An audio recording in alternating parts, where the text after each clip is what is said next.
Hi all, welcome to Extent of Laws Academy and this is Advocate Diksha Jain. So आज का topic हमारा रहेगा investigation. तो investigation के बारे में जीरो से एक बेसिक प्रोसेस आपको पता चल जाएगा कि क्या क्या पावर्स एक आईओ के पास होती है, यानी कि इन्वेस्टिगेटिंग ऑफिसर के पास कौन कौन सी पावर होती है जो वो इन्वेस्टिगेशन के टाइम पे कंडक्ट कर सकता है। तो सबसे पहला क्वेश्चन ये आता है कि इन्वेस्टिगेशन का मीनिंग क्या है। इन्वेस्टिगेशन की डेफिनेशन आपको सेक्शन 2 ऑफ द बीएनएसएस में प्रोवाइड कर रखी है। सबसे पहले बीएनएस लैंग्वेज को पढ़ो।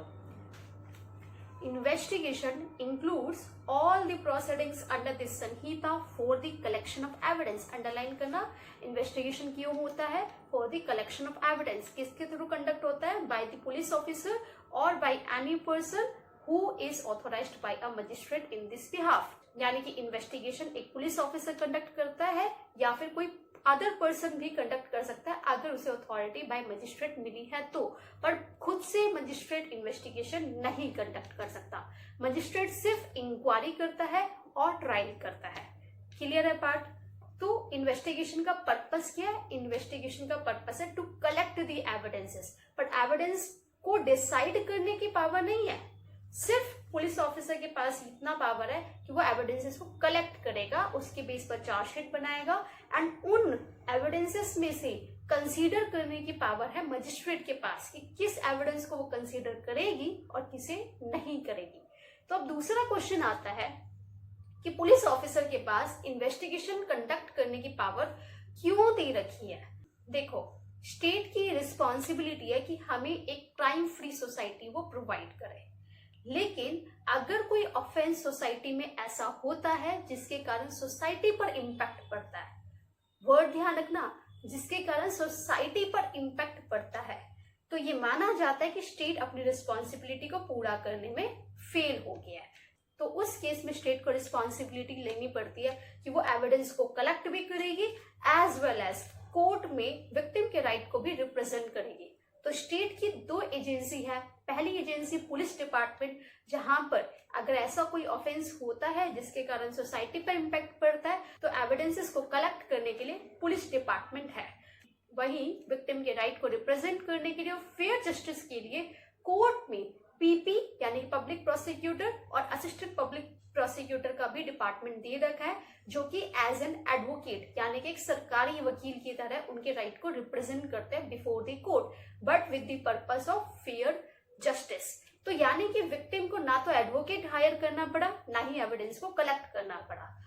लेकिन वहीं दूसरी तरफ अगर ऐसे ऑफेंसेस है जो कि सोसाइटी पर इम्पैक्ट नहीं कर रहे हैं लेकिन एक इंडिविजुअल को उसने अफेक्ट किया है, तो उस केस में विक्टिम को खुद से एविडेंस भी कलेक्ट करने पड़ते हैं और खुद से एक प्राइवेट एडवोकेट भी हायर करना पड़ता है। तो इस तरीके की क्लासिफिकेशन को करने के लिए सीआरपीसी यानी कि बीएनएसएस में ऑफेंस को आप दो टाइप्स में डिवाइड कर सकते हो, cognizable offence and non cognizable offence. Cognizable offence का मतलब है ऐसे ऑफेंसेस जहां पुलिस ऑफिसर के पास पावर है कि वो किसी पर्सन को अरेस्ट कर सकते हैं बिना वारंट के। वहीं नॉन कॉग्निजेबल ऑफेंस का मतलब है जहां पुलिस ऑफिसर के पास अथॉरिटी नहीं है कि वो किसी पर्सन को अरेस्ट कर सके जब तक कि उन्हें अथॉरिटी बाय मजिस्ट्रेट ना मिली हो। तो एक और बेस देख लो इसके लिए, कॉग्निजेबल ऑफेंसेस में एफआईआर रजिस्टर्ड करानी पड़ती है, इट्स मैंडेटरी। यानी कि जब सोसाइटी में कोई क्राइम होता है जिसके कारण सोसाइटी पर इम्पैक्ट पड़ता है तो वहां एफआईआर मैंडेटरी कर रखी है। जैसे ही एफआईआर रजिस्टर्ड कराते हो तुरंत से क्रिमिनल लॉ मोशन में आ जाता है, यानी कि नेक्स्ट स्टेप होता है इन्वेस्टिगेशन, जिसमें एविडेंसेस को कलेक्ट करने की पावर है पुलिस के पास एंड अदर पर्सन के पास जिसे अथॉरिटी बाय मजिस्ट्रेट मिली हुई है। लेकिन नॉन कॉग्निजेबल ऑफेंसेस में प्राइवेट नेचर का है, that means cheating, forgery, counterfeit coins, तो वहां पर कंप्लेंट फाइल करते हैं टू दी मजिस्ट्रेट। यहाँ पुलिस ऑफिसर का इंटरवेंशन नहीं है जब तक कि कोर्ट या मजिस्ट्रेट को ऐसा नहीं लगता कि इस केस में इन्वेस्टिगेशन होना चाहिए। तो नॉन कॉग्निजेबल ऑफेंसेस में इन्वेस्टिगेशन की पावर होती नहीं है पुलिस ऑफिसर्स के पास, लेकिन कोर्ट या मजिस्ट्रेट को अगर इन्वेस्टिगेशन कंडक्ट कराना जरूरी लगता है तो वो पुलिस ऑफिसर को डायरेक्ट कर सकता है कि तुम इन्वेस्टिगेट करो। अब नॉन कॉग्निजेबल के ऑफेंसेस में जब पुलिस ऑफिसर को पावर मिल जाती है इन्वेस्टिगेट करने के लिए, तो नॉन कॉग्निजेबल ऑफेंस में पुलिस ऑफिसर के पास वो सारी पावर होती है मैटर को इन्वेस्टिगेट करने के लिए जो उसके पास एक कॉग्निजेबल ऑफेंस में थी, सिवा अरेस्ट को छोड़ के। एक और पॉइंट, अगर 2 या 2 से ज्यादा ऑफेंसेस हुए हैं और उन ऑफेंसेस में से अगर एक भी ऑफेंस कॉग्निजेबल नेचर का है तो पूरा का पूरा केस कॉग्निजेबल ऑफेंस ही माना जाएगा, यानी कि उनका पूरा ट्रीटमेंट जो होगा वो कॉग्निजेबल केस की तरह ही किया जाएगा, भले से उसमें नॉन कॉग्निजेबल ऑफेंसेस भी थे। अब कईयों के दिमाग में एक और क्वेश्चन होगा कि मैं कैसे आइडेंटिफाई करेंगे कि कोई ऑफेंस कॉग्निजेबल है या फिर नॉन कॉग्निजेबल है। तो बीएनएसएस के सेक्शन खत्म होने के बाद में आपको पीछे एक 4th शेड्यूल मिलता है। 4th शेड्यूल में पूरी लिस्ट दे रखी है बीएनएस के ऑफेंसेस के रिगार्डिंग। वहां आपको टेबल मिल जाएगी कि कौन सा ऑफेंस बीएनएस का, कौन सा ऑफेंस कॉग्निजेबल है और कौन सा ऑफेंस नॉन कॉग्निजेबल है। तो जिसके आगे कॉग्निजेबल लिखा है दैट मीन्स एफआईआर प्रोसेस, और जिसके आगे नॉन कॉग्निजेबल है that means complaint process. Clear है।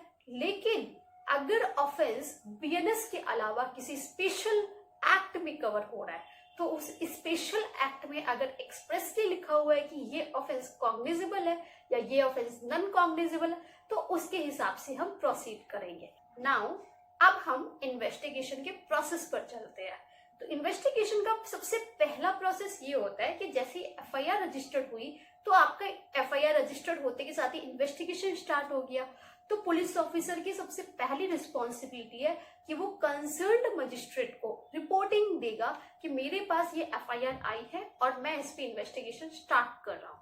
ये रिपोर्टिंग सिर्फ अकाउंटेबिलिटी को रखने के लिए है। ये आपको मिल जाता है सेक्शन 176 सबसेक्शन 1 में। यहाँ सिर्फ रिपोर्टिंग करने का पहला प्रोसेस है।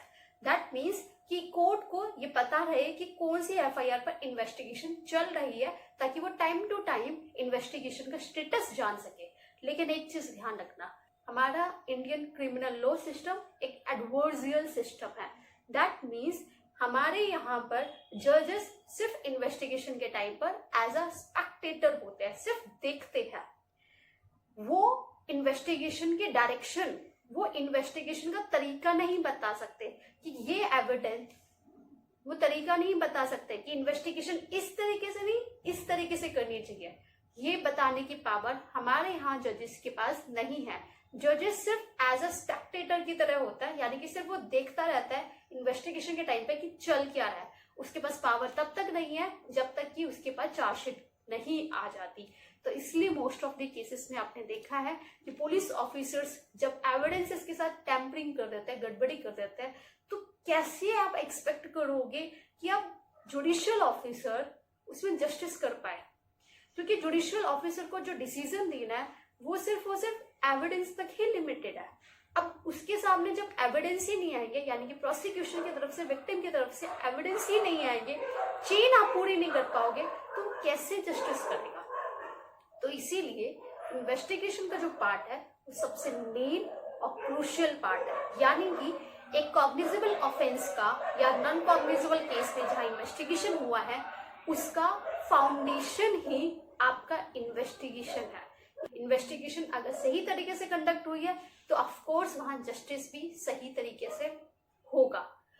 तो रिपोर्टिंग के बाद आपका नेक्स्ट स्टेप आता है 176 सबसेक्शन 1 में ही कि पुलिस ऑफिसर या जो जिसे हम आईओ बोलेंगे वो अब इन्वेस्टिगेशन को जब स्टार्ट करेगा तो क्या क्या कर सकता है। तो आईओ क्राइम स्पॉट पे जाएगा, अरेस्ट भी कर सकता है अगर अरेस्ट की रिक्वायरमेंट लगती है तो, केस के फैक्ट्स एंड सर्कमस्टांसेस को लेकर इन्वेस्टिगेट करेगा, विटनेसेस को जानेगा, कोई डॉक्यूमेंट्री एविडेंस है तो उसको एग्जामिन कर सकता है। यानी कि सारी ओवरऑल जो जनरल पावर दी गई है वो इसी सेक्शन के अंडर दे रखी है। लेकिन आपको यहाँ पर कुछ प्रोवाइजो भी मिलेगा।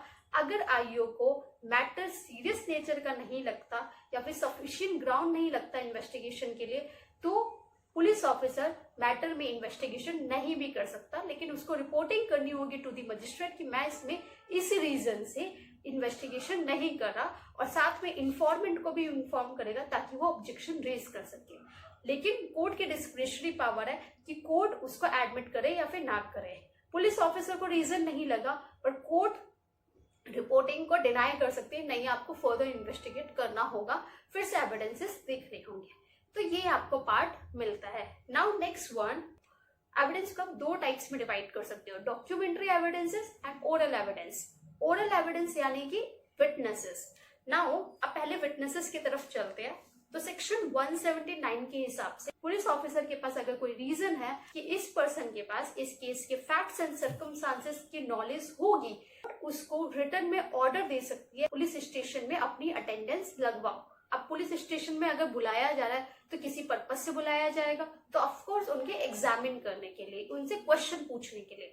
तो आईओ केस के फैक्ट्स एंड सर्कमस्टांसेस को लेकर उनसे क्वेश्चन पुटअप कर सकता है जिसका उनको आंसर देना होगा, एक्सेप्ट उन क्वेश्चंस को छोड़ के जहां पर उनके ऊपर ही क्रिमिनल चार्ज, पेनल्टी या फॉरफीचर लग सकता है, उनको वो वेव कर सकते हैं।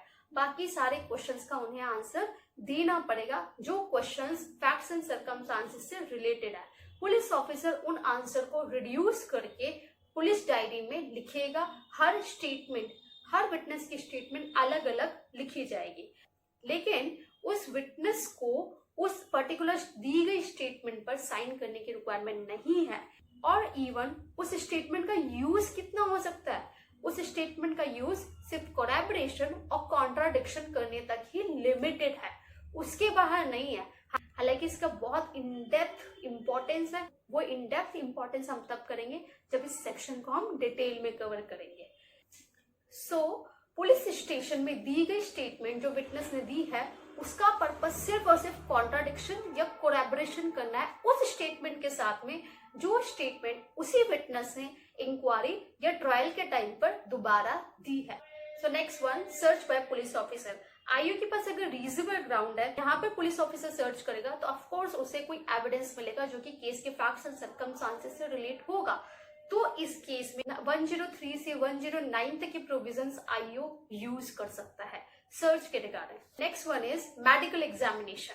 184 मेडिकल एग्जामिनेशन। अगर रेप केस है तो वहां पर विक्टिम का मेडिकल एग्जामिनेशन कराना होगा with in 24 hours, with in 24 hours. लेकिन यहाँ पर पॉइंट नोट करने वाली ये है कि मेडिकल एग्जामिनेशन विक्टिम की कंसेंट के साथ में ही कराया जाएगा, और विक्टिम अगर कंसेंट देने की कैपेसिटी में नहीं है तो उसके बिहाफ पर कोई अदर पर्सन लाइक गार्जियन अगर वो कंसेंट देते हैं तभी मेडिकल एग्जामिनेशन उसका कंडक्ट किया जा सकता है by the registered medical practitioner के थ्रू ही।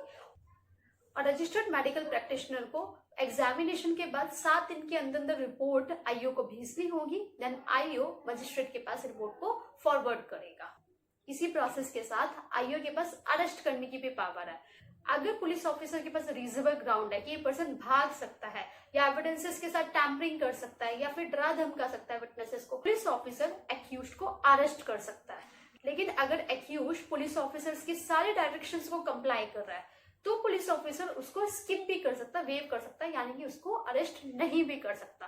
यानी कि आईओ के पास अरेस्ट करने की डिस्क्रिशनरी पावर है, यानी कि सेक्शन 35 to 62 के प्रोविजंस यहाँ पर अट्रैक्ट होंगे। मैं सेक्शंस को डिटेल में अभी नहीं कर पाऊंगी क्योंकि ये शॉर्ट रिकैप है एक तरीके से, लेकिन आने वाली वीडियो में मेरी कोशिश है कि बीएनएसएस का पूरा बेयर एक्ट आपके साथ वर्ड टू वर्ड मैं डील कर सकूं। तो बॉक्स में बता सकते हो कि आप बेयर एक्ट पढ़ना चाहते हो या फिर नहीं।